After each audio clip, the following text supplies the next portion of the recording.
Welcome in, everybody, to the second to last episode of the 2025-2026 NFL season. As all of you are, as we are, I'm deeply saddened to have to give that news. I mean, this NFL season has given us everything and some. I mean, all-time great games, all-time great comebacks, all-time great throws, but as they say, all good things must come to an end at some point. And I'm a little bit nervous on that point when I say that, because I think the way, now I don't want to get into too much spoilers, but I think the way this season is going to end is not necessarily how it's been throughout. And what I mean by that is, obviously we have our Super Bowl matchup set, and I'm hoping on it, but I'm a little nervous that it's going to disappoint. And I think it's not going to be as close of a game as, I mean, a lot of these playoffs have been. That's the one thing I'm nervous about ending this season. But I'm gonna keep hope. I mean, these teams made the Super Bowl for a reason. Obviously, they're great, but I'm nervous that one side has a pretty heavy edge over the other. But we're gonna get into that. We're going to talk about both championship games, obviously, in today's episode, some championship things some coaching changes that we want to talk about as well, and, all sorts of things like that. But y'all know what we do before every single episode, pregame talk with my main man, Jaden. What do we got today? All right, so in your opinion, were there any coaches that were kind of let off the hook this season in terms of, not getting fired? And if so, why do you think they should have been fired? Yeah, that's a good question. Let me really think about this, because there were I could throw some names out there if, you're kind of blanking on it. Some that I think that were kind of on the fence. I'll look up NFL teams as you say that to see if any come to mind. But yeah, you can go ahead. I know that was one that was actually got extended as well. That was, on the fence. Matt LaFleur. Yeah, that's a good one. I think his case is a little bit like a huge 50-50, where it's like, yeah, they've came up short in a lot of playoffs with him, but they have been very successful. So I can see it going for another few years, but that one not as much, I would say. I'm trying to look at the coaching tree. I think the big ones that I was really going into this offseason questioning was the Ravens and the Steelers. Those were like two really big ones that I was like, man, I really think it's time to move off of those. And I was surprised that they both did. I mean, obviously, I think me, along with that fan base, knew that the time had came, but it's just a thing where it's like they've been there for so long, and it feels like over the past few years we've kind of been calling for their names, and it hasn't happened. Zach Taylor, I think, is a big one that people are going to probably go to when they hear this question. He's the only coach from that AFC North that kept his job over this offseason, and a lot of people believe that he should have lost it. I would definitely be in agreement there. I mean, that's another thing where no matter what your opinions are, I personally don't think he's the worst head coach. I think he's a solid head coach, but at the same time, I think his time may have ran its course, and you're just looking for, a change up. Things haven't really gone your way the past few years. I mean, the Bengals obviously haven't been in the playoffs for the past, 3 years now. So you definitely feel like you need a fresh start. And, with a guy like Joe Burrow, you don't want to miss the playoffs for that many years consecutively. I'm trying to look here if there's anybody else that I can really think of. Maybe Tampa. That's literally, as you were saying that, I'm looking at the divisions, and I saw your guys' division. I'm like, no, Raheem Morris, I would have said I would like to see let go. He goes. And then, yeah, I see that with Todd Bowles, and it's like, yeah, that's 100% another one. I think a lot of people were surprised to see him back, and myself included. I mean, the downfall that they had after their rock star start to not even make the playoffs at all. I think they started 6-2, if I'm not mistaken. And for you to fall off a cliff like that, I mean, that's some ugly stuff over there, man. And do you want to know? And this could be controversial. Do you want to know one that I could see coming soon? Do you think you can? Do you think you can see where I'm going with this? I mean, I don't know. I don't know where you're going, but I feel like I've heard you mention this before, not even on the podcast. I could see next season or maybe the season after that. I could see Andy Reid being moved on from. That's what I was thinking you were gonna say. I could see it. I mean, I get it. He's a Hall of Famer, one of the best coaches in NFL history. But at some point, I mean, it has to come to an end. He's getting up there in age. You know, the Chiefs have had last year. They had a really, really down year. Now I get it. There's a bunch of X factors that can go into that. But I think offensive play was a huge one. And I think Mahomes has not really looked great since Eric Bieniemy has left. Now, he is obviously back. That's some coaching news that we may have touched on in this episode. But he has not looked the same over the past few years. I get it. They won 2 Super Bowls without him, so it didn't really matter. But that's one that I think I could see coming, and people would be like super surprised with it. But at the end of the day, I could definitely see it. And I've seen Chiefs fans. There, though. I think maybe they could try to get it to be like a mutual thing. Yeah. Like a fire thing. 100%. To put 100%. it, in a better light, I guess. Yeah. I mean, you're talking about a guy that's won, 3 Super Bowls over the past, 6 years now? If you had to take a guess, how many years of experience do you think he has had coaching? Like a number. I mean, I'm pretty sure. Store a number out there. If it's only 2 that I know of, it's the Eagles and Chiefs. I would say, man, I would say 20 on the dot. I might 26. Be a little high. Oh, 26. Wow. Because he's at highest, what? I mean, he's got to be John at Harbaugh. 15 years with the Chiefs right now, no? Probably, no, maybe not that high. Maybe like 12. 15? With the Chiefs? Yeah, probably in that range. Because he was on the Eagles when Vic was there. Yeah. And so, Vic was there probably in like 12, 13 years with the Eagles. Yeah. I mean, with the Chiefs, I mean. I shot that a little low. That makes sense, though. Yeah. Again, that's the thing I could see it where it's but just he's got 26 years. The next highest is John Harbaugh with 18. Yeah. It's just crazy to look at on this little graph. There's another one I want to see your opinion on Nick Sirianni. What's your opinion on him? I know nobody likes Sirianni, but do you think he's worthy of keeping his job still as the head coach?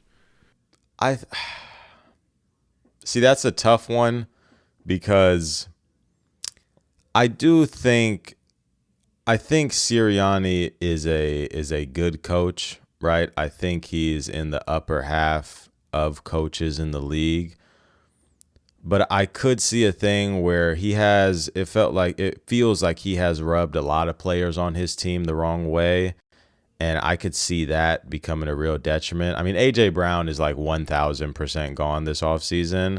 And, you've also seen some things where it's like, even with other players on that team, I mean, you get the video with him and Hurts after the season was over where they were saying they were going to be back. But, you've seen them have heavy disagreements. And it's like that comes with the game, right? But I would probably say he's safe for the most part. If the Eagles go out there and have a disastrous season next year, like, I mean, they miss the playoffs and it just looks completely ugly, you can start having that conversation.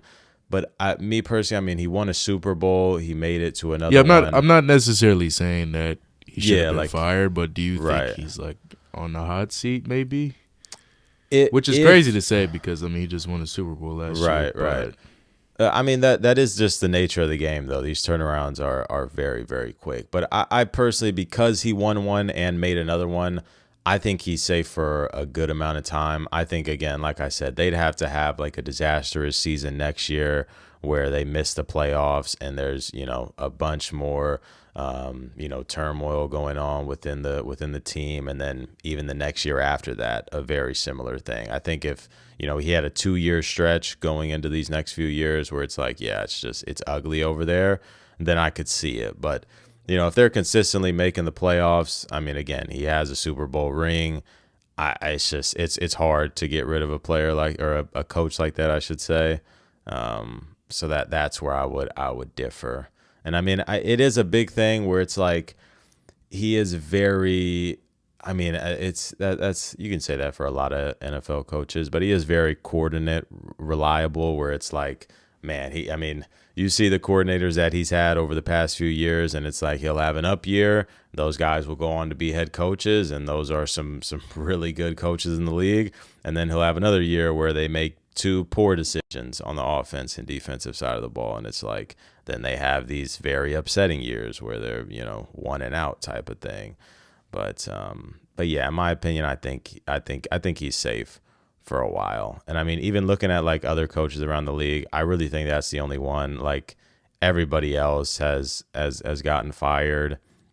I mean, I'm trying to look around, like nothing else is really popping out to me. I think even some coaches that you could start questioning, I think again they'd have to have like a really, really bad year upcoming for it to start like being like a real conversation. But I think for the most part, everybody that I believed should have been on the hot seat was fired, in my opinion. Besides, I guess Todd Bowles is probably the biggest one that I think should have been let go and wasn't. That's probably the biggest answer for your, ultimate question. But yeah, a great pregame talk as always. We got, as I mentioned, a couple coaching news to go over before we get into these championship games. Just a few that I wanted to touch on, and I want to start out with the Buffalo Bills. Buffalo Bills ultimately have fired Sean McDermott. This happened earlier in the week. And this was something that I had talked about a little bit where I could see this potentially happening.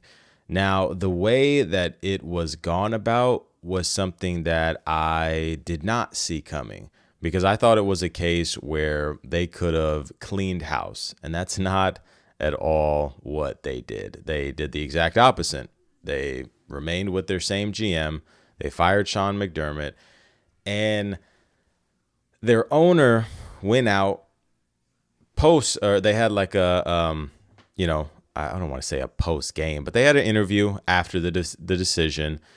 And their owner went on to say that the coaching staff pushed to draft Keon Coleman, and that was never a decision by the GM. It was not their top choice in the draft.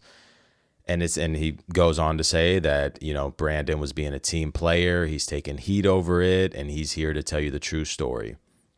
Which is one of the most bizarre things I've heard an owner say in a while, considering that Keon Coleman is still on the team. I think everybody on social media, fans, whatever, this and that, understand that Keon Coleman is not a good football player, and that was not a good selection. But as an owner, when the player is still on the team, that's not something you just come out and say.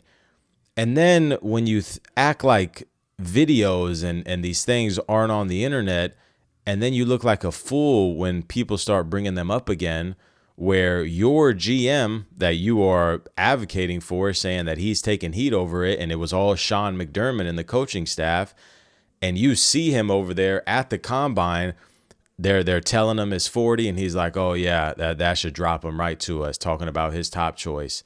And I mean, it's like, what? It's just a messy situation over there. I think they've gone about it all wrong. Like I mentioned, I did think that this was a possibility, but then you see the coaching interviews that they're taking now, and they're interviewing like Phillip Rivers for their head coaching position. I mean, the Bills could end up, going through a couple coaches over these next few years. And I get it. McDermott is, a defensive guy, and his defense in the playoffs have not historically been great in the Josh Allen career. But again, when you look at the past game that they just lost to the Denver Broncos, it's hard to win a game when your quarterback has 4 turnovers. And I think for them to not clean house with a both head coach and GM fire, I think it's nasty. I think that's nasty work, especially considering that this GM, that this owner is up there praising on this podium, has drafted 2 Pro Bowlers in the Josh Allen era, I want to say, if I'm not mistaken, 2 Pro Bowlers. I mean, that's ridiculous. No GM should keep their job for that long. Josh Allen was drafted in 2018. We're in 2026, and you've drafted 2 Pro Bowlers. 2. And no way should that guy still be employed by the Buffalo Bills. No way. And to go up there and defend him, that's ridiculous. That's ridiculous. So I just personally, I'm not a fan of this whole situation. I mean, McDermott was there for 9 years, had 8 playoff appearances, 98 and 50 in the regular season, and 5 AFC East titles. It's a great resume. Obviously, never reaching a Super Bowl is going to hurt your chances to stay very, very long term with a quarterback like that out there. But it's a lot of factors that went into it. And I think ultimately they went about this all wrong. And I'm not agreeing with all the decisions that's going on over there in Buffalo, especially in a year where it felt like this was the year to go out there and get it, and then you don't, and now you go into the offseason like this, and this is how you start your offseason, going into another year where potentially next year could be a year where you could do it, considering that Mahomes will be out for potentially the entire year. I know people are, talking about he could be ready for the start of the regular season or very early on. I don't know if I'm buying that fully, but we'll have to see. I mean, doctors and the medical stuff is crazy in the league today. But yeah, I'm not a fan of how this is going down in Buffalo. The next bit of coaching news that I want to talk about is probably my favorite decision of the coaches that have been hired so far, and that's Jesse Minter to the Baltimore Ravens. I think everyone can agree in the Lamar Jackson era, 2023 was the best shot that they had at winning a Super Bowl. A defense led by Mike Macdonald, sorry about that. And then you bring in probably the second best defensive mind that you could have acquired outside of Mike Macdonald and Jesse Minter. And I mean, it's just a match made in heaven. Now, obviously, the offensive coordinator is a big decision that they're going to have to land on. But when you have a player like Lamar Jackson and Derrick Henry, you don't need a genius out there. You just need someone who knows how to manage a football game and make good decisions at the end. But yeah, I really like the Ravens going into next year with this hire. I think it's a match made in heaven. When you do have quarterbacks this talented, I think it is very important to have a great defensive mind on the staff, because that's ultimately what these playoff games come down to. I mean, you're going to need to get stops when the game is at the end. You're going to need to make plays on that defensive side of the football to get the ball back to your playmaker out there at quarterback. And I think, again, it's a match made in heaven. It's my favorite hire of the entire cycle. I mean, I love this. I love this. I love everything about this. I can't wait to see what he's able to do with this defense. I mean, Kyle Hamilton is going to have another all-pro year. I'm sure of that. I'm sure Roquan is going to have a bounce-back year with a guy like Minter. He's going to be able to get the most out of that defensive line. I mean, you saw what he was able to do with the Chargers over there the past few years, despite lack of talent out there. I mean, they lost a lot of players on that defensive side of the football, and he was able to make that unit, a top 5 defense in football. And with the Ravens, they have a lot more talent than the Chargers. I mean, I think talent-wise, I think the Ravens defense is a little bit overrated. I think they have superstars at certain levels, but I think all around they do need to make a lot of improvements. But again, a guy like Minter is going to be able to cover up a lot of those things. He's going to be able to get creative out there, have creative pass rush looks. I mean, I'm expecting this defense to be near the top of the league in sacks next year.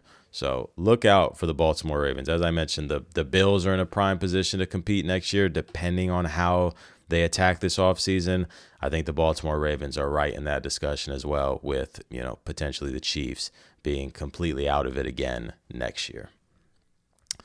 And the last bit of coaching news that I personally want to touch on in this episode is the complete opposite of what I just said. Minter was my favorite hire of this cycle, and then I have my least favorite hire of this cycle, and that is Mike McCarthy to the Steelers. This is just mind-boggling. I mean, I thought we were past this whole thing. I thought the whole decision was let's move off of Mike Tomlin and let's hit a reset. Let's be at the bottom of the league for a few years and then we'll get out of there. Now, me saying this is not saying that Mike McCarthy is this great coach and he's about to lead them to 12 wins or anything. But one, he's a floor raiser. And two, there's a chance that Aaron Rodgers could return now. When I really don't know how high of a possibility that is. That's what people are saying. I think Rodgers is probably retiring anyway, but it still opens up the door. And if you return with Mike McCarthy and Rodgers, I mean, you can basically pencil in, a 7 to 10 win season again, where you're going to be picking in the teens somewhere potentially. Potentially you could be like earlier, 10 to 12 range, but I really doubt that with 7 wins unless the league is up that year. But I mean, just very, very head scratching. I really thought the Steelers were going to take a whole different approach this year. Let's go get a brand new head coach, someone that's never had a head coaching job in his career. Let's bottom out for a few years. Let's get some top picks. Let's really rebuild this from the ground up. I mean, it's what they need. It's what this franchise needs to save itself. You cannot keep going out there with this product. But this ownership, they like winning. They like getting playoff games. They like selling tickets. So they're like, let's go out there and get the safest coach. Let's not take no risks. We've only had, 3 head coaches in the past, 50 years or something crazy like that. Let's just play it safe. Let's go out there and get a guy we know is a good head coach. He's going to win us some football games. We're not going to have a top 5 pick, potentially not even top 10. It's just, it's mind-boggling. I mean, you see Steeler fans online, they're totally upset about it. Everybody, every reporter you're seeing is very, very confused by this, and myself included, because I really thought the Steelers were going to finally do it. I thought they were going to finally do it. I thought they were going to finally get out of their ways and look towards the future. And they're still stuck doing the same thing. Same thing. Now, they're probably going to finish under 500 now that Mike Tomlin's gone. They'll probably be an 8-9, 7-10 team, but it's not bad enough. It's crazy to say. You need to be bad, and they don't want to do it for some reason. Just stupid. Just stupid is all you can really say. As D Mills would say, if you want to suck, you want to suck good, right? No, I mean, literally. Exactly. Shout out my boy D Mills. When you want to suck, you got to suck good. And they are sucking bad. It's the bad stuff out there in Pittsburgh. Not a fan of it at all. You made a great decision with, stepping down, or Tomlin. I guess you didn't fire him. Tomlin stepped down, but you made a good decision allowing that to happen, and then you follow it up with this. What are we doing, Pittsburgh? What are we doing? But that's all the coaching news a bunch of coaching news went on in this carousel, but those are the big ones that I wanted to touch on. And next episode, potentially, now that'll probably be later, but soon you'll be hearing my thoughts about the Raiders hiring. Still no coach out there. I'm very nervous. I'm very nervous because I believe it's going to come down to Mike McDaniel or Clint Kubiak, and I'm a big fan of Clint. Now we'll see if that happens. I have seen some reports that Mike McDaniel is very, very much in the running, which, again, I wouldn't sit up here and be like, oh, I hate it, it's a bad one, but I really would prefer Clint. Now, I could sit out here and do this, and then we go out there and Mike McDaniel has a perfect offense for the Raiders, but I think he's more so fit for an offensive coordinator job. Obviously, there's the reports that he was in mutual agreements with the Chargers, but he can still override that and go for a head coaching job if that opportunity does arise. But as of right now, it's looking like if he doesn't get a head coaching job, he will go to the Chargers. But I'm praying on Kubiak, but we'll see. All right, let's get into it. These championship games. We had a snooze fest in one and one of the best games of the playoffs in the other one. We'll obviously start out with the first game of the day, which was Patriots-Broncos. And this game got ugly fast due to the weather, obviously. But The first half was interesting, right? Because obviously it was cold, but weather was not the biggest distraction overall for the first half. Even like midway through that third quarter, the weather was not a huge problem. It really happened at the end of the third quarter and fourth quarter when it really took off. But obviously Stidham with the start over Bo this game with the injury. And I thought that he looked very shaky to start this game, looked very nervous, uncomfortable under pressure. I mean, he still looked uncomfortable over pressure the whole game. But I thought after those early, first few throws, I want to say he started like 0 for 3. And then after that, I think he went 5 for 6 or something like that with a touchdown, had a really nice big throw to Marvin Mims, who I thought was going to be a big X factor in this game. And unfortunately, that couldn't have been more wrong. He had the really nice pass to why am I forgetting his name? Cortland Sutton, obviously with the Broncos' lone touchdown. And after that, I really was like, man, if the Broncos pull this off, that'll be crazy. And that was really like the only bit of rhythm they could get. They had another really good drive going for them. And I think this is when they really lost the game. I want to say this was back-to-back drives. It was after they scored the touchdown. They went back down, and they had that 4th and 1. Man, maybe at like, I can't remember if it was inside the red zone or right outside, but it was a 4th and 1. I'll say inside the 25-yard line. They went for it and ultimately didn't get that. I remember when that did happen, in my mind, I was like, this is a situation, or I even think I said this out loud. I was like, this is a situation where I wouldn't be mad at a kick. I'm usually all for going for it on 4th and 1s all the time, especially in playoff games where 7 points is so valuable in a game like this. But I'm like, you have a backup quarterback. Your defense is, top 2 in the league. And it's like you feel comfortable that you'll be able to make a Drake May uncomfortable, and you feel like you can get consistent stops. I'm like, if you can you already scored your early touchdown. If you can walk away with 2 or 3 more field goals in this game, you can win this game.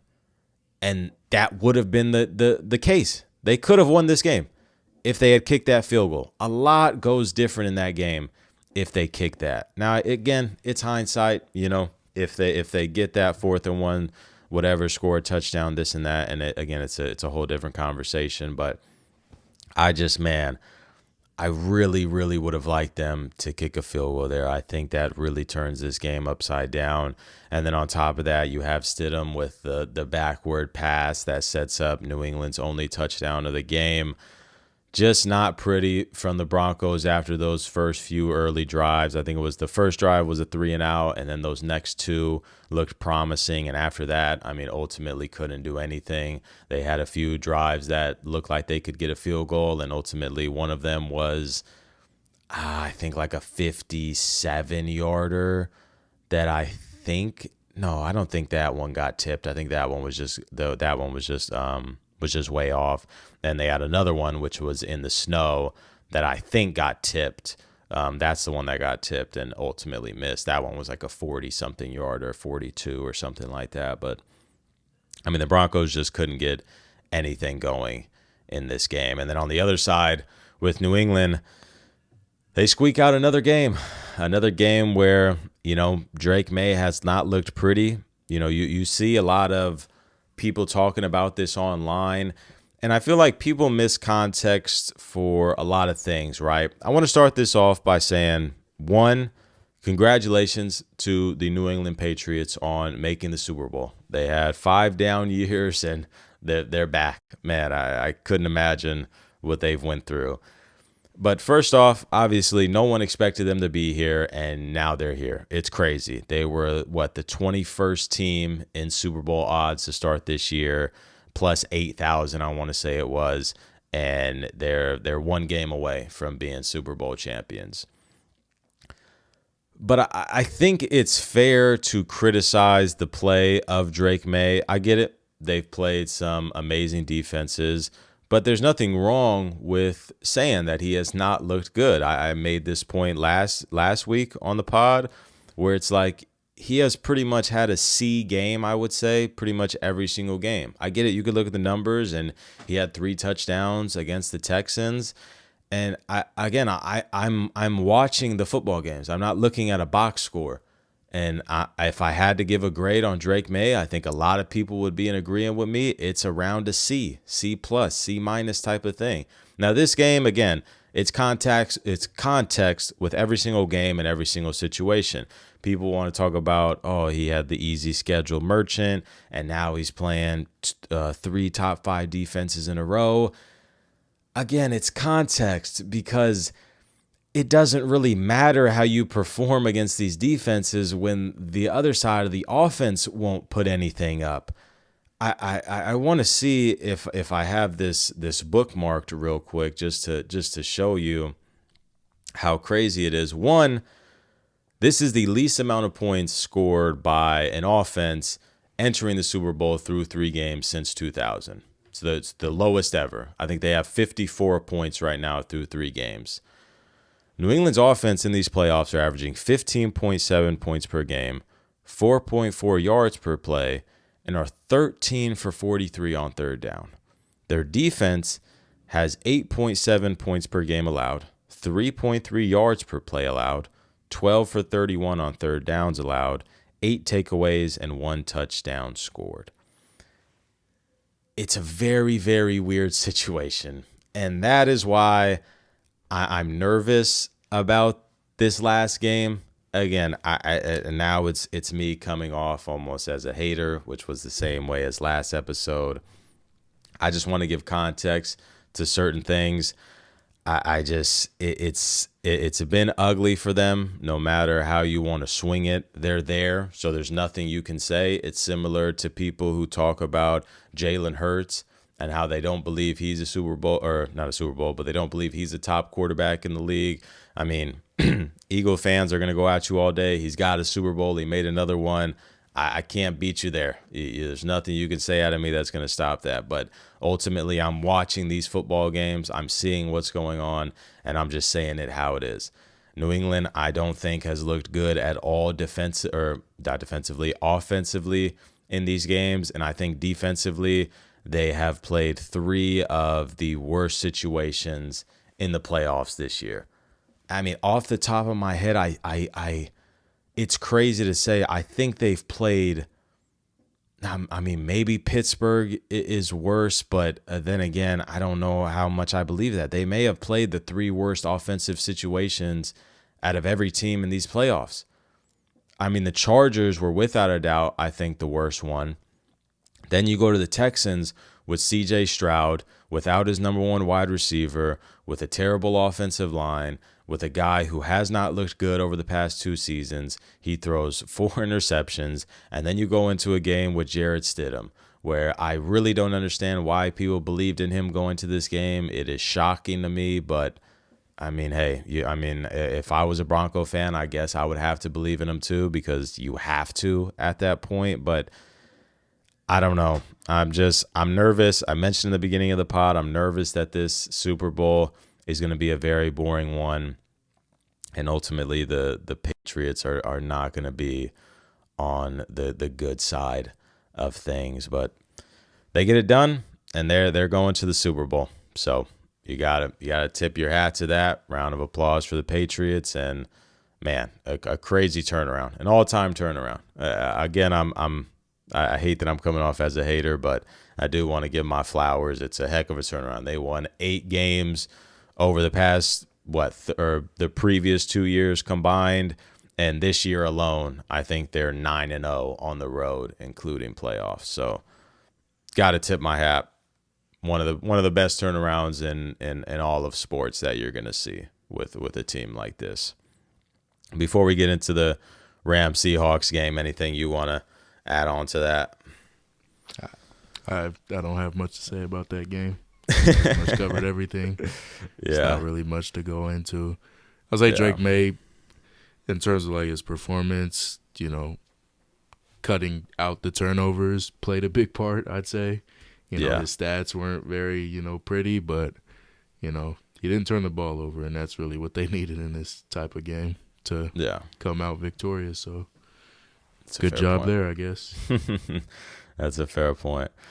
And then we'll get on to the ultimate Game of the day. I saw a tweet which sums this up perfectly. They said it was the first game we were watching was basically the JV game, and we're just waiting for varsity to start, because that's really what it felt like.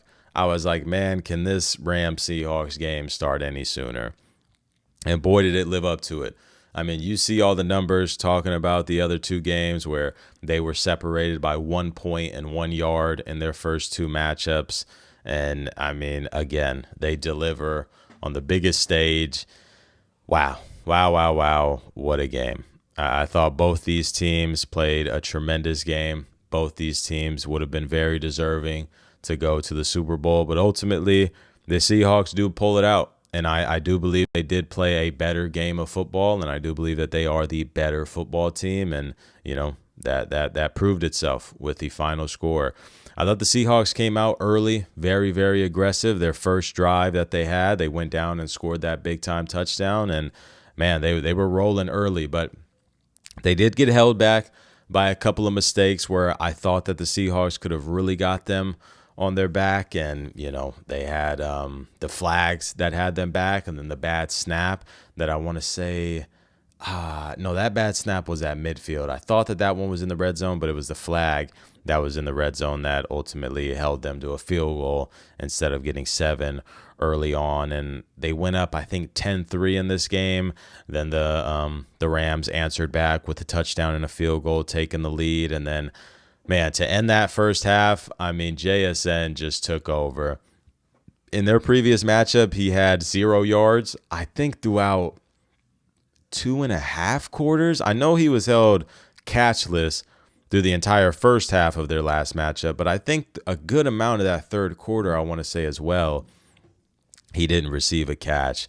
And man, that was the complete opposite this game. I believe he had 7 for 115 and a touchdown in that first half, and specifically on that last drive where he had, I think, 3 catches, I want to say, including the touchdown grab.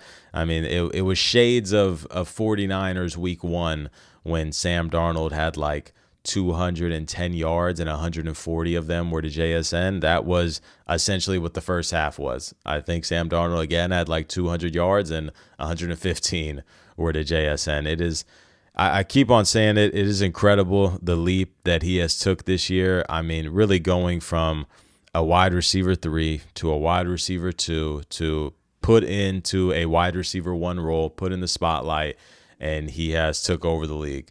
I mean, been arguably the best receiver in the league this year. I mean, some people are gonna say Puka, where, you know, you look at the numbers and Puka had an overall better game, but you know, you're not wrong if you think JSN is better or Puka is better. Whoever you pick, there's really no wrong answer. And JSN is, I mean, it just really took over this league in a year. It's a sight to see, I should say. And really all around from the Seahawks, I mean, Sam Darnold probably had his best game of his career in the biggest game of his career, and he's going to have the next game is definitely going to be the biggest game of his career.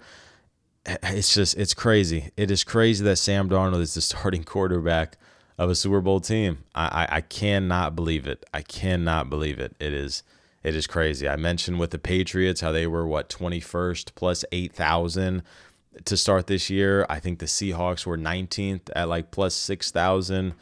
Just a Super Bowl matchup that no one would have bet on. And if anybody did, they made a hell of a lot of money. I'll tell you that much. On the Rams side, it's an unfortunate game to drop. Would have been McVay's 3rd Super Bowl appearance. Would have been, you know, Stafford's 2nd with the Rams, potentially his 2nd Super Bowl win. And, you know, they dropped this one. They had a lot of mistakes in this game that held them back. They had the muffed punt by Xavier Smith that handed the Seahawks 7 points. Even though they did answer that drive with a great touchdown, it's just, it wasn't enough. And they really got, I don't want to say bailed out, but there was a part to this game where Tariq Woolen got a huge stop on 3rd down. The Rams were down 20-31 at this point, and they get a stop on 3rd down. The Rams are going to punt the football back, and obviously he gets the unsportsmanlike conduct penalty that gives the Rams a 1st down. the Seahawks could have potentially got the football back, either went up 34-20 or potentially 38-20, and then the game would have been completely over by that. Now, who knows? They could have obviously not got anything, and the Rams could have got the ball back and scored or whatever. But with that penalty, you give the ball right back to the Rams, 0 clock wasted, and on that very next play, Puka Nacua burns Tariq Woolen for a touchdown. I mean, just like one of the worst sequences for an NFL player you can really ever have. I mean, you get a great stop on third down, and then for some reason you are all the way in their sideline, in their coaches and players' face talking smack. You know you're going to get a flag for that. Nick Emanwari was going at it with him, and he was, obviously jawing back at him, not liking that. But, I mean, it was reasonable for him to react that way because you just cannot do something like that in this big of a game. And it could have costed them the game. There were 2 plays this game where I was like on both sides, where those are game-losing plays. It was the Xavier Smith fumble that handed the Seahawks 7, and it was the Tariq Woolen penalty that handed the Rams 7. If either side would have lost that game, that's where you look back and you point to that and you say that's a game-losing play. And on this end, it ends up being on the Rams side with the muffed punt. That's a game-losing play. That play, pretty much gifts the Seahawks this win and puts them in position where it's like the Rams are fighting from behind the whole game when it could have easily been the other way. But the Rams pull it out. I mean, it was a great game all the way down to the end. I think the biggest really, it's not really a play. It's more of a sequence or an overall drive when the Rams are driving down with like 4 minutes left, and Stafford gets that huge 4th down run, breaks out of the tackle from DeMarcus Lawrence, and they get down to the goal line, and the Seahawks get 4 consecutive stops at first and goal. And man, oh man, I mean, that is a sequence that they are going to think about for the rest of their lives if they ultimately win this Super Bowl, because that really does change the game. I mean, it was 27-31 at that point.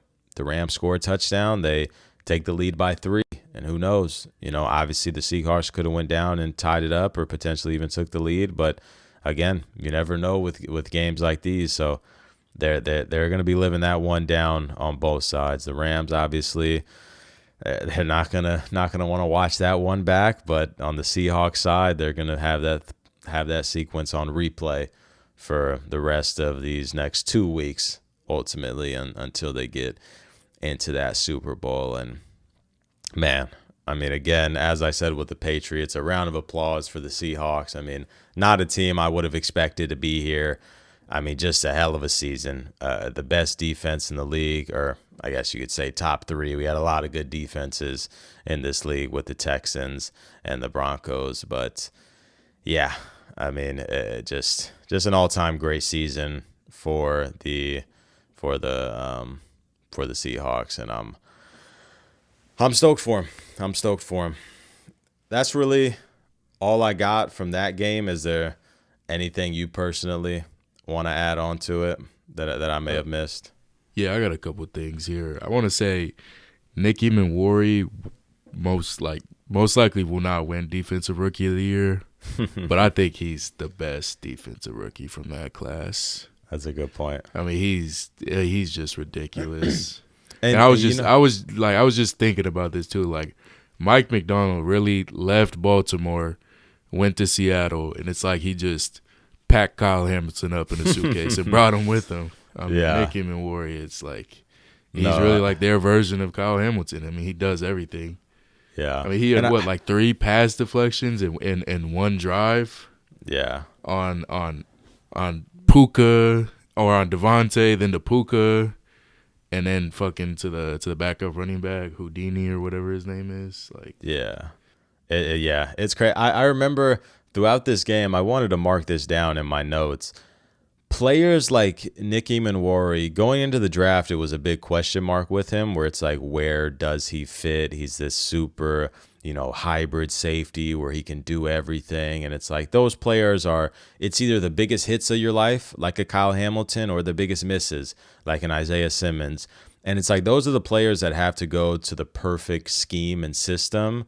And it's like he just ultimately ended up there. and it's like it's crazy with players like that. It really depends, I believe, on the scheme and the coaches that they're walking into. And man, did he end up in, I mean, the best situation for his safety. But you can keep going. I just wanted to add that in there. Yeah, I mean, I think the Seahawks interior offensive line is still a big worry for me. Like the Rams, interior, like Braden Fizz, Kobe Turner, Poona Ford, like they had a day on Anthony Bradford in the center. I forget who the center's name is, but yeah, I think the Rams really just won the battle of the trenches, like on both sides, offense and defense. And I don't know if has that even happened to the Seahawks this year? Like on defense, like their defensive line has been insane like all year. And they kind of kept Stafford clean for most of the day. Like sure, like they got pressure here and there, but I think defensively, I mean what they sacked Darnold, like they were getting pressure on Darnold all night. You got like 3-4 sacks in there.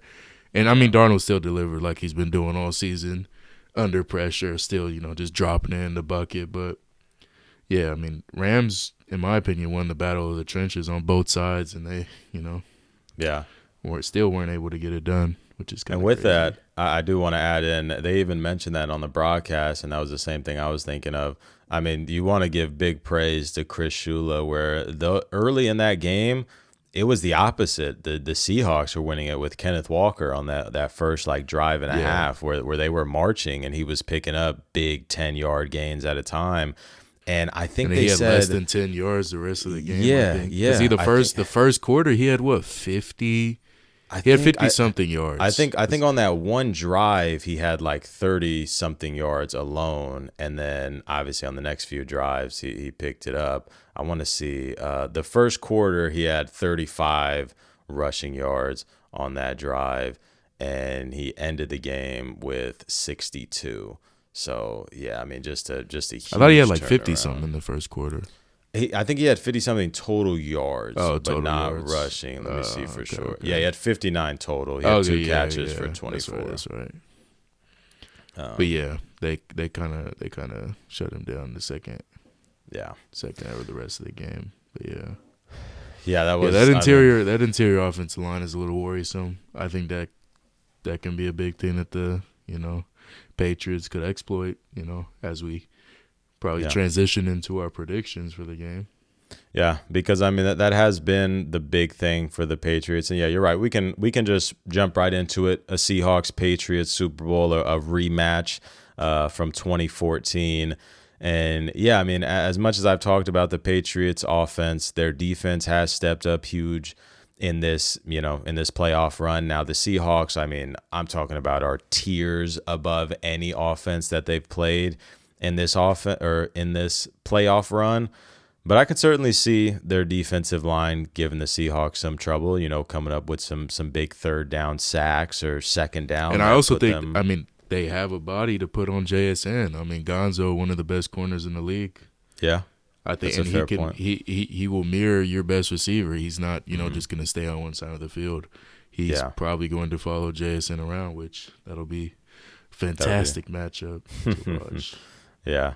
And speaking of that, one thing that I didn't mention, man, it is in the other game, it is so clear that Patrick Surtain, I mean, obviously, but Patrick Surtain not only is the best corner in the league, he's just flat out probably a top 5 defensive, maybe even top 3 defensive player in the league. I mean, I know edge rushers are a lot more valuable than corners, but I mean, he really put on display in the biggest game of his life just how great of a player he is. I mean, completely shut down.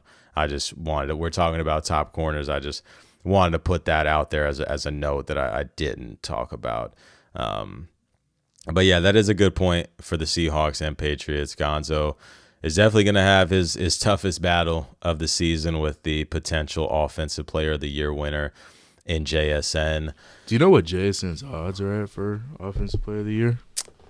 If you had to guess. If I had to assume, I'd assume it's pretty close, maybe minus 175, or is it like he's like super favorite? Close. Dog, he's like minus 1,400 right now. Oh wow, it's changed that much. Wow. I mean, obviously, I think he's. I think he's gonna get. I think he would get it. Yeah, It's I for just kind sure of think crazy to see so. those odds at Because that I high. mean, Like maybe put a little something on Puka because you I mean, never know. obviously, there's context to everything when you look at, obviously the Seahawks are a historically low passing team, and he's having an all-time receiving season. But I mean, their numbers are nearly identical. It is Yeah, odd to see. MGM Again, he's at -16. Everything else he's pretty much -2,000 that is DraftKings. crazy. Again, like FanDuel -11, but yeah, I mean, again, I would give him my vote for sure, but I am surprised that it's that heavy. That's crazy because I go know. over to DraftKings, put $10 on Puka, you get Yeah, 130. who knows? That would be crazy, but yeah, I think that's going to be a big matchup for the Super Bowl. I'm trying to think of other things that I'm really interested to see. I think, yeah, you mentioned it in the trenches. I think a big battle, the cornerback, wide receiver one battle. I'm interested to see if this Patriots team can have the ground game effectively as they have had over these past few playoff games. The Seahawks haven't allowed a 100-yard rusher in, I think they said 27 games. And I know the Patriots didn't do that, last game or anything, but I want to say Drake May had like 60 yards on the ground, and why am I forgetting his name? Wait, what are you Why talking is it about? slipping I'm me? sorry, I zoned The out. Patriots starting running back. I can't. Stevenson, Ramondre Yeah, Stevenson. Ramondre Stevenson. I don't know why that slipped my mind. But he had 70 yards himself. So it's going to be interesting to see if the Seahawks can shut that down. They are, obviously an amazing defense, and especially against the run. So I'm very interested to see that. Drake May with another great test. I mean, hell, if the Patriots somehow win this game, I'm obviously picking the Seahawks, as you can pretty much tell from my takes amongst both these games. If the Patriots are somehow able to win this game, it is certainly going to be, I mean, the hardest path from a defensive standpoint that a team has ever went through. I mean, I think this is comfortably the top 4 defenses in the league, and to play them, back to back to back in a playoff run would be nuts. You'd have to give credit to that. It'd be the greatest run from that standpoint. But I'm gonna be honest, man. I say some things where I'm like very confident. I love to jump to conclusions. I love to make bold predictions, do this and that. I just don't know if I see a world where the Patriots win this game, man. This could, come back to bite me. It could be an all-time stinker moment for me, but I just really don't see it, man. I thought going into this game, I said, as they say in boxing, it's a style matchup type of thing. And it's like if the Rams were to have won this game, I could see Rams Patriots being a lot closer. I could see it being a 21-17 type of game, and potentially, who knows, the Patriots could squeak that one out. But with the Seahawks, man, I don't see it, man. I just think the Seahawks match up really well against the Patriots, and I could see this being a 28-13 type of game. I mean, it's just me personally. Who knows? Obviously, the Patriots are here. I mean, you asked me in the NBA Finals last season, I would have said Thunder in 5, and the Pacers could have easily won in 7 if Hallie doesn't go down. So you really never know in sports, but I think it is a lot different in football than basketball. But man, it's crazy. I guess no, maybe it would be the other way around, because majority of the time you're never gonna see like the worst team win a 7-game series. You can see a worse team winning a one football type of game, but in a Super Bowl where it's like these coaches are locked in on these schemes, everything is pinpoint accurate. I can't see it, man. I really think the Seahawks win comfortably. I would assume you're with me on that. I don't think you're a huge Patriots believer, but maybe I'm tripping. Is there any world you could see the Patriots pulling this out, or are you rolling with This is with what the I'm gonna Hawks? say. This is what I'm gonna say. If you have a kid, if you have a brother or sister, and you got some money put up for them, for tuition for college, I say you take all that out. You take out your mortgage on the house and you put every last penny on the Patriots. No, I'm joking. Oh, I was gonna say. I'm going. I think Seahawks are gonna win, but I Yeah. wouldn't say it's to the point where I don't see a world where the Patriots win, like you're saying. Like just the more I'm just looking at it, maybe this is just this is kind of like maybe a little casual talk, but like I said with the Seahawks interior offensive line, I just think they're like, and this is only going down to the trenches, like offensive line, defensive line, and all that. Obviously, Seahawks defensive line is amazing. The Patriots also have a good defensive line, good defense, but I think obviously the Patriots, they've been playing great defenses the whole postseason. They've given up like 5 sacks in every single game so far. Yeah. But I feel like their bigger weakness is maybe their tackles. Mm-hmm. I feel like their fair. Interior offensive line is the better part of their line, as to where the Seahawks, it's the opposite. And their interior offensive line is like really bad. Like really bad. I think it's worse than the Patriots tackles, which, I mean, the Patriots tackles, I mean, they just went through the absolute fucking gauntlet. But both of them have gave up 3 sacks in this postseason run, 6 sacks for them combined. Yeah, and it's rough. I mean, you're going, back-to-back games, you're going from fucking Daniil Hunter and Will Anderson. Now you got fucking Nick Bonito and Cooper. Like, it's rough matchups. But like I said, and then also with the Seahawks, obviously they have a great defensive line, great edges, but I feel like their strong part of their defensive line is the interior. Leonard Williams, Byron Murphy, Jaron Reed, and I think that's DeMarcus Lawrence. He's an edge, but I don't know. I think they can I think they have a good chance at maybe keeping Drake May clean, which they haven't really been able to do the last couple games. I'm not saying they will, but I think they'll have, maybe this is like a hot, I think they'll have a better chance at,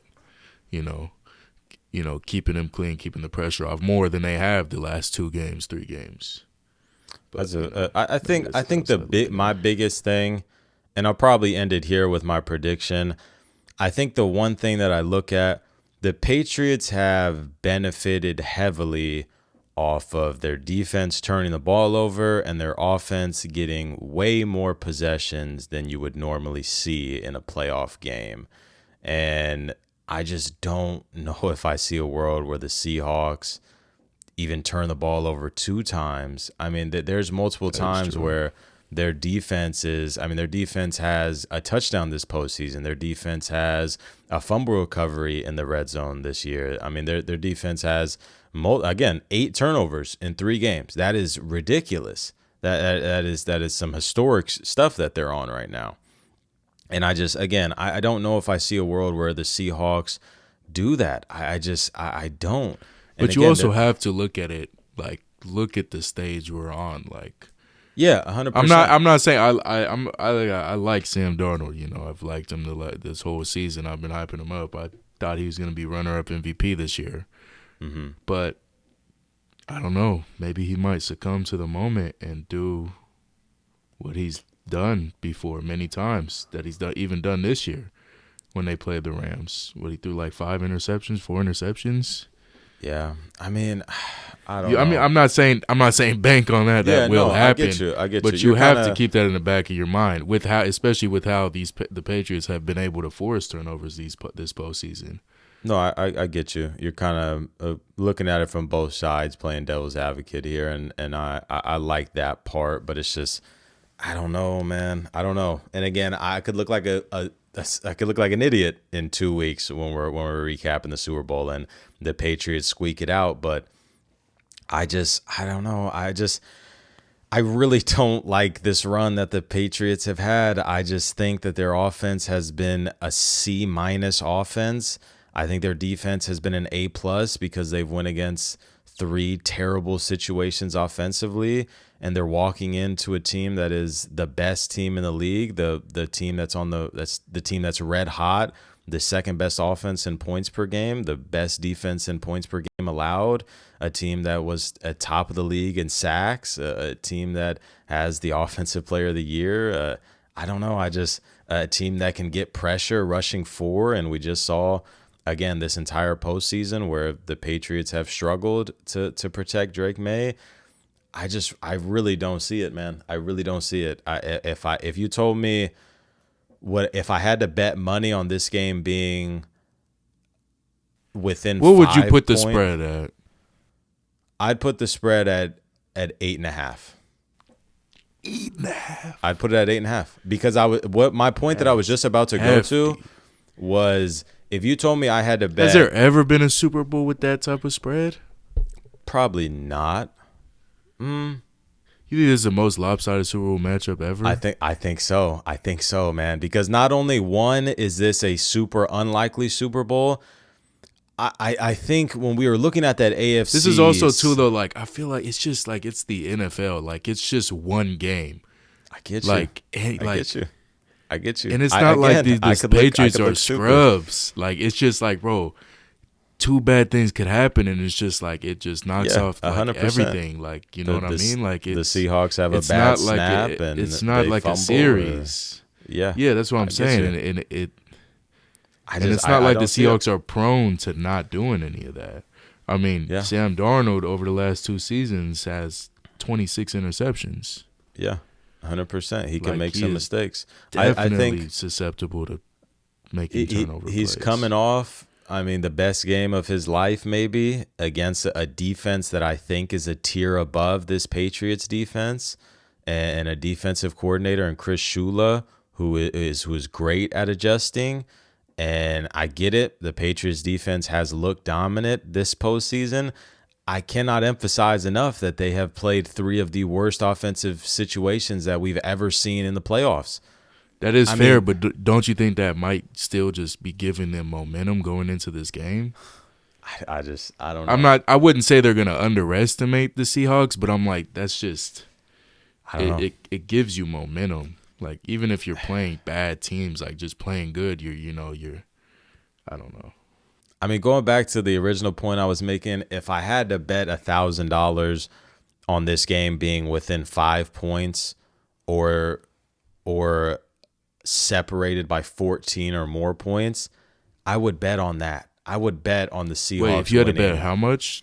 If I had to bet 1,000 for this game to be the Seahawks to win by 14 or more, or for this game to be within 5, I think I would bet. Now, obviously, I'm giving myself a gap right there because if the game ends 6-13, nothing happens.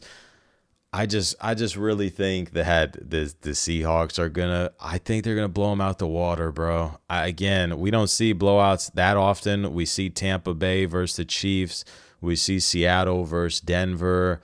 I think those are the two biggest ones of recent memory that are really only like big blowouts.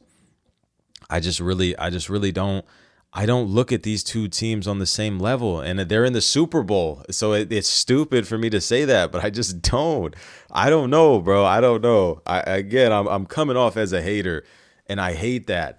But I'm just looking at the numbers. I'm looking at the matchup, and I just favor the Seahawks a whole lot more. I don't know if that's just me or not. That's just personally how I'm looking at it. Again, we can come back in 2 weeks, and I'm looking stupid, but that's what I'm going off of. Okay, but I got that off. I'll stop right there. Should I re-say what I just said? No, just keep going. Okay. Fuck it. Don't even cut this out. Keep it in the. No, fuck it. Keep it raw. Dog barking in the background. Nothing we can do, man. That was nasty work, but yeah, I don't know. I mean, Sam Darnold, since 2024, he does lead the NFL in turnovers. Yeah. If you had to put a number on it, how many turnovers since the beginning of last season? 20, you just say 26, 28 interceptions. I'll say he has 10 fumbles, so 36, 37, 38. I don't even know if that's including playoffs. It's a fair point. I don't know. Again, we can come back in 2 weeks and I look like an idiot, You look like a genius. On your side. Obviously, you're not I'm picking the literally Patriots. picking the Seahawks. No, I get it, but I'm saying I'm just saying. You're emphasizing that it could be a lot New closer. England fans should be right Yeah. to be asking for your head on this podcast. It's a fair point. I'm probably gonna get labeled as a Patriots hater, but Nobody's labeling you because nobody's watching. Yeah, that's a true point, bro. You don't got to do that, bro. All right, we'll be up soon, bro. Off season is our year, bro. But yeah, I'm rolling. All right, let's give before we end it, we'll give our score predictions. I'm going Seahawks 31, Patriots 17. Seahawks 23, Patriots 26. There's no way you're serious right now. That's Going just Patriots. ridiculous. That's ridiculous. Going Patriots. That's ridiculous. Going Patriots. What's the what would be the most amount of money you'd bet on the Patriots winning? Just curious. Probably $5. That's what I'm saying. That's all I'm saying, bro. That's all I'm saying. And that's why I have the don't- score close. I don't have them blowing out the Seahawks. I have them winning by a game-winning Adam Vinatieri field goal. Yeah. I don't know. We'll see. We'll be together watching it. We're having a watch party at my grandma's. We'll all be there. I'm rooting. I think well, they're I guess also not playing rooting. in good weather conditions too, which they Yeah, that's what I was haven't gonna been able say. to play in the whole playoffs. Which hopefully will help them. Help out both sides. I mean, the Seahawks have been clean this It's playoffs just as team far for as team weather. here. Who comes the most prepared? Give me Mike McDonald. Mike Give me Vrabel's giving his guys, what's the word? motivation. I don't know. No, Vrabel's giving his guys no motivation. No, what's the report? He's giving them no. Why am I blanking on the word, bro? I forget English. I don't even. He just know where says you're the going bus with is leaving at 8 a.m. Like they have no. You didn't see this report? Come on, man, help me out. The only report I saw is the reporter asking him if he tells the team not to go on their phones, and then he laughed in their face and said, No. "These are grown men." No curfew. There we go. They don't have a curfew tonight. There They're we in the go. club. They're letting it go. Yes, I do this. They're I mean, you gonna got be 2 ready. weeks. You're gonna have a week to prepare, and not a full week off. You're No gonna have 2 curfew weeks tonight. to prepare, but you have a couple days out there to have some fun. You're in the Super Bowl. Enjoy yourself, man. You're gonna be in Santa Clara, close to some I don't party think that's stuff. what the Seahawks are doing. Yeah, I think Woolen and Eamon Warrior are in the locker room duking it out right now. I expect them to come prepared. I expect a top I 3 expect coach both in teams the to league, be prepared. Mike McDonald, to come out with his great game plan, and Drake May to Got to not also look look at that his too. best, Mike and McDonald's a rookie head coach. Vrabel is experienced. McDonald's in his second year now, so he's a little bit more. But I'm still rolling with the Seahawks heavy in this. I'm sorry, but 8.5 spread. that's what I'm labeling it, man. But I think that's where we're gonna end it. If you guys are a new watcher, new listener, make sure to leave a like, make sure to subscribe, and make sure to rate us 5 stars. We will see you guys in 2 weeks, where either I look like the biggest genius in the world or the biggest idiot. And we're out. Peace.